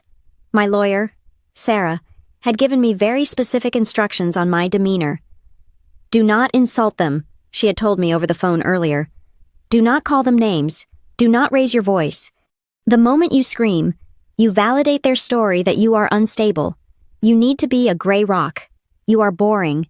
You are factual. And you are immovable. You state the event. You state the impact. And you request the responsibility. That is it. I stood in front of my closet. My mother would expect me to wear something festive if I was coming to reconcile, or if I was coming to beg. Something frantic and disheveled. I reached for my navy blue blazer. It was structured, sharp-shouldered, and severe. I paired it with a white silk blouse that buttoned all the way to the neck, no vulnerability, no exposed skin. I put on dark trousers and black leather boots with a heel that clicked solidly against the floor. I pulled my hair back into a tight, low bun. I applied my makeup sparingly. I didn't want to hide my face, but I didn't want to look like I was trying to impress anyone. I looked in the mirror. I didn't look like Faith Stewart, the daughter who used to desperate for approval. I looked like a forensic auditor who had just found a smoking gun. You are not going there to be loved, I told my reflection. You are going there to take back the story. I walked downstairs. Marcus was waiting by the door. He had changed into a suit, but he had left the tie off. He looked like a man attending a funeral for someone he didn't particularly like. Ready? He asked. No, I said honestly. But let's go anyway. Remember, Marcus said as he opened the door to the biting winter wind, the moment they put a piece of paper in front of you, I step in. You don't even have to touch it. I am not afraid of their paper anymore, I said, patting the leather tote bag where the black binder sat. I have my own. We walked out to our separate cars. The air was frigid, the kind of Wisconsin cold that freezes the moisture in your nose instantly. As I drove toward Brookfield, rehearsing my opening lines, I thought about the text from Mrs. Montgomery. Make peace so it looks good. That was their entire philosophy. It didn't matter if the house was rotting from the inside, as long as the paint on the outside looked fresh. It didn't matter if they starved a child, as long as the family photo looked happy. Tonight, I was going to peel the paint. I turned onto the familiar streets of my childhood. The houses got bigger, the driveways longer, the lights more ostentatious. I felt a phantom ache in my chest, the ghost of the little girl who just wanted to belong in this world. But then I remembered Evan asking, "Are we not family?" And the ghost vanished, replaced by the mother who would burn this entire facade to the ground to keep him warm. I pulled up to the house. I saw the cars. I saw the lights. I took a deep breath, grabbed my binder, and prepared to crash the party of the year. The moment I stepped fully into the foyer, the heat of the house hit me like a physical blow. It wasn't just the thermal heat of a furnace working overtime to combat the Wisconsin winter. It was the suffocating, humid warmth of too many bodies packed into a space designed for appearances, not comfort. The air smelled of expensive pine candles, roasted tenderloin, and the cloying sweetness of mulled wine. To anyone else, it smelled like Christmas. To me, it smelled like a cover-up. My mother, Diane, was already moving toward me. The crowd parted for her like the Red Sea, their faces painted with identical expressions of relieved voyeurism. They were witnessing the climax of the holiday drama, and they were desperate for the happy ending my mother had promised on Facebook. Faith, Diane's voice was a bell, clear and bright, designed to reach the back of the room. She reached out and grabbed my forearms, her grip surprisingly tight. Her nails dug into the fabric of my navy blazer. "I knew you wouldn't stay mad. I told Harold. She is a Stewart. She knows where she belongs." She didn't wait for me to answer. She turned me toward the room, displaying me like a trophy hunter showing off a prize catch. "Look, everyone," she announced, beaming. "The family is whole again. Oddton is good." A ripple of applause went through the room, actual applause. I felt a wave of nausea rise in my throat. They were clapping for my submission. They were clapping because they thought I had come to kiss the ring and sign the paper. I didn't smile. I didn't pull away. But I didn't lean in. I stood as still as a statue, my leather tote bag heavy against my hip. "Hello, Mom," I said. My voice was low, flat, and completely devoid of the warmth she was projecting. "Oh, stop being so stiff," she hissed under her breath, her smile never wavering for the audience. "Mrs. Montgomery is watching. Smile. Faith, do it for your father. He has had heart palpitations all day because of you."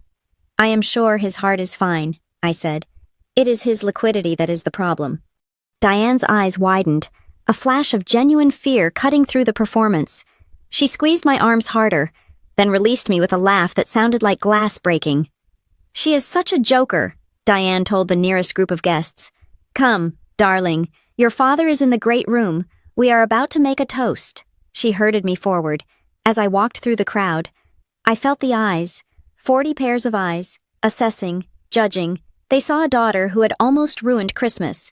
They didn't see the woman who had spent the last 3 days uncovering a financial sinkhole. I saw Marcus across the room. He was leaning against the mantelpiece, holding a glass of club soda. He looked pale. When our eyes met, he gave a micronod, acknowledging the black binder in my bag. He moved slightly, positioning himself closer to where my father was standing. Harold Stewart was holding court in front of the 12-foot Christmas tree. He looked every inch the patriarch, silver hair perfectly coiffed, a tumbler of scotch in one hand, his other hand resting on the back of a velvet armchair.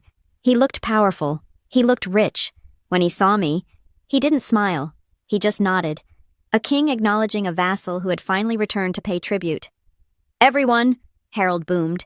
His voice was a rich baritone that had closed 1,000 deals. The room went silent. The jazz music seemed to fade into the background.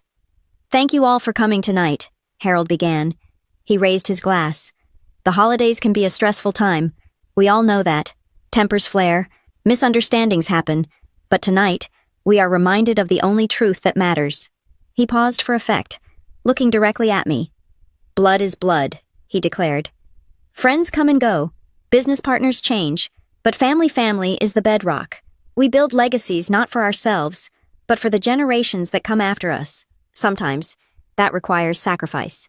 Sometimes, it requires forgiveness. But in the end, we do what is necessary to protect the name." "Here, here," shouted a man in the back, one of his golf buddies. "To the Stewarts," someone else cried. Harold took a sip of his scotch, his eyes never leaving mine. It was a masterful speech. He had taken his own greed and repackaged it as a noble sacrifice. He had framed my resistance not as a defense of my son, but as a failure to understand legacy. I felt a tap on my elbow. It was Diane. The public greeting was over.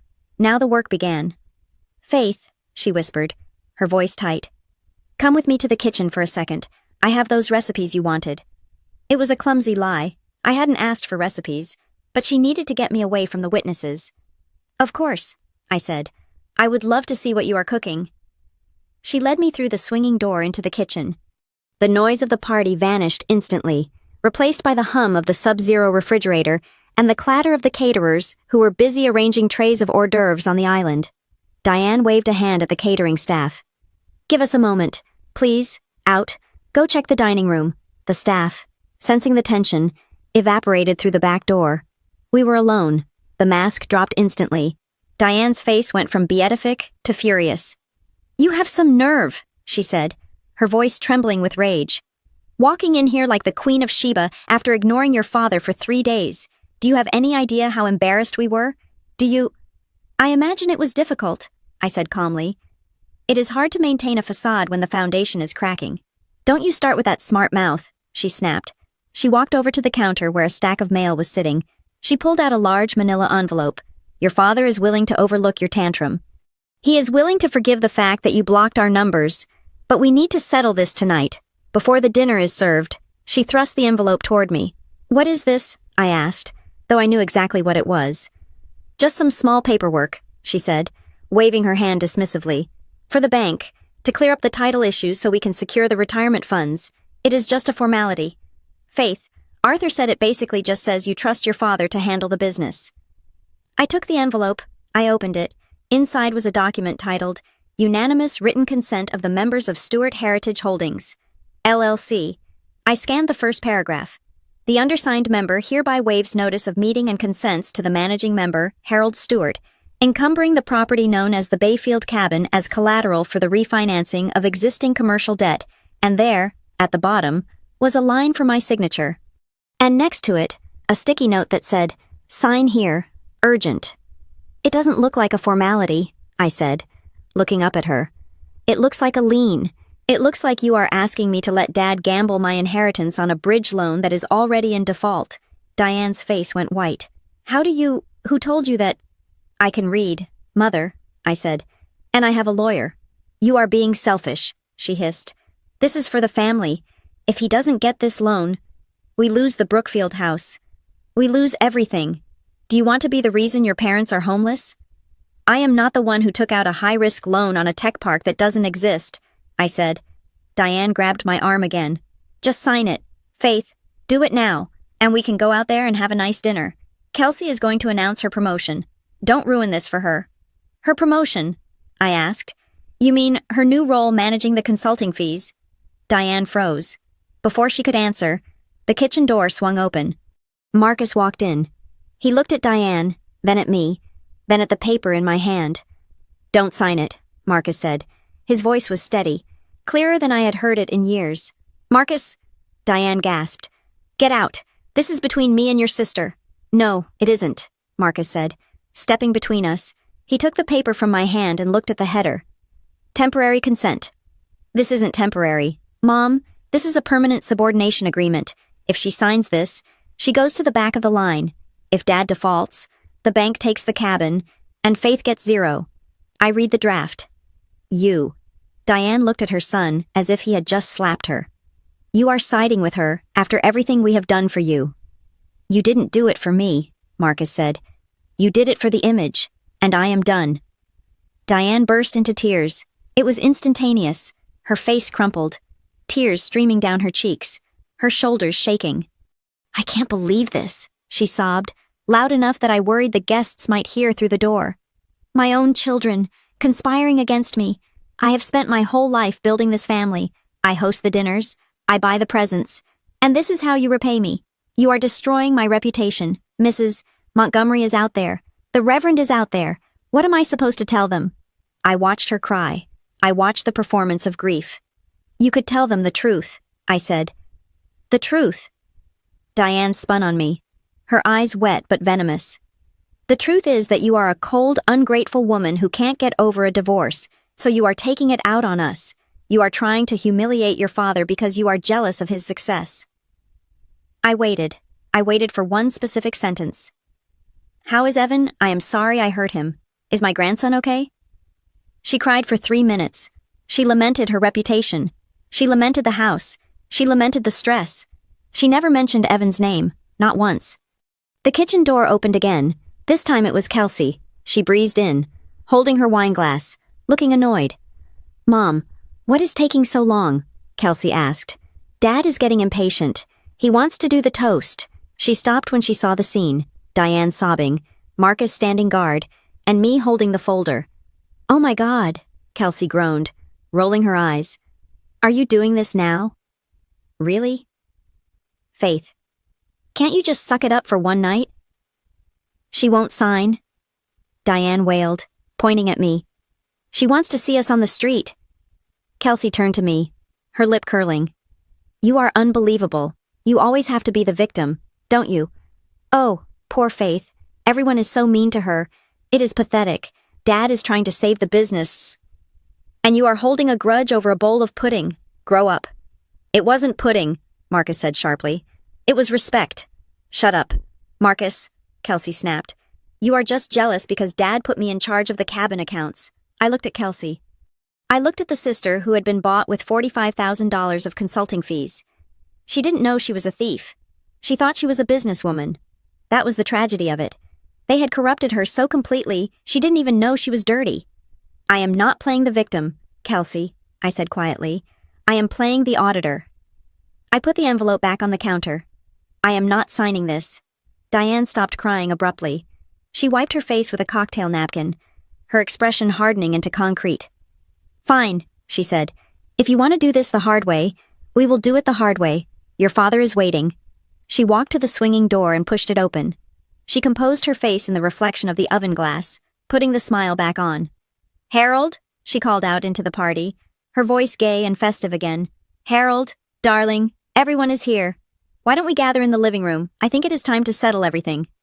The chatter in the other room died down. I could hear the shuffling of feet as 40 people moved toward the center of the house. Marcus looked at me. His face was pale, but his eyes were fierce. This is it, he whispered. They are going to ambush you. Dad is going to put you on the spot in front of the Reverend. He is going to ask you to honor the family, publicly. I adjusted my grip on the black binder. I felt the weight of the Bayfield cabin facts against my side. Let him ask, I said. Are you ready? Marcus asked. Now or never. I have been ready since Christmas Eve, I said. I smoothed the front of my blazer. I took a deep breath of the kitchen air that smelled of roasting meat and old lies. Then, I pushed open the door and walked into the arena. The room was warm, smelling of pine needles and expensive cologne, but as I walked into the great room, the temperature seemed to drop 10 degrees. My father, Harold Stewart, stood by the fireplace. He looked like the portrait of a patriarch. He held his crystal tumbler of scotch, the amber liquid catching the light of the fire. The guests' neighbors, church friends, business partners were arranged around him in a semicircle of admiration. They were waiting for the speech. They were waiting for the performance of the year. I stood near the archway, my hand resting on the spine of the black binder in my bag. Marcus stood a few feet away from me, his face pale but his jaw set like stone. Friends, Harold began, his voice booming with that charismatic resonance that had sold commercial real estate for 40 years. Thank you for being here. Tonight is special. We have had a challenging week. We have had some misunderstandings. He cast a benevolent, pitying glance in my direction. But that is what the holidays are for. Forgiveness, unity, because at the end of the day, when the markets close and the noise stops, we only have one thing. He raised his glass higher. Family, Harold declared. Family means everything, the room murmured in agreement. Here, someone whispered. Does it? The voice cut through the murmur like a knife. It wasn't my voice. It was Marcus. My brother stepped away from the wall. He walked into the center of the circle, interrupting the toast. He didn't look at our father. He looked at our mother, Diane, who was standing next to Harold with a frozen smile plastered on her face. Marcus, sit down, Harold said, his voice dropping to a warning growl. You are interrupting. I am asking a question, Marcus said, his voice shaking slightly but gaining strength with every word. If family means everything, Dad, then why did Mom look at her 10-year-old grandson on Christmas Eve and tell him, "Only family gets to eat"? The silence that followed was absolute. It was a vacuum. You could hear the crackle of the logs in the fireplace. You could hear the ice shifting in glasses. Diane's smile faltered. She laughed, a high, nervous sound. "Oh, Marcus, don't be dramatic. It was a joke. Everyone knows it was a joke." "I didn't laugh," I said. I stepped forward. I moved into the light. I felt the eyes of 40 people shift to me.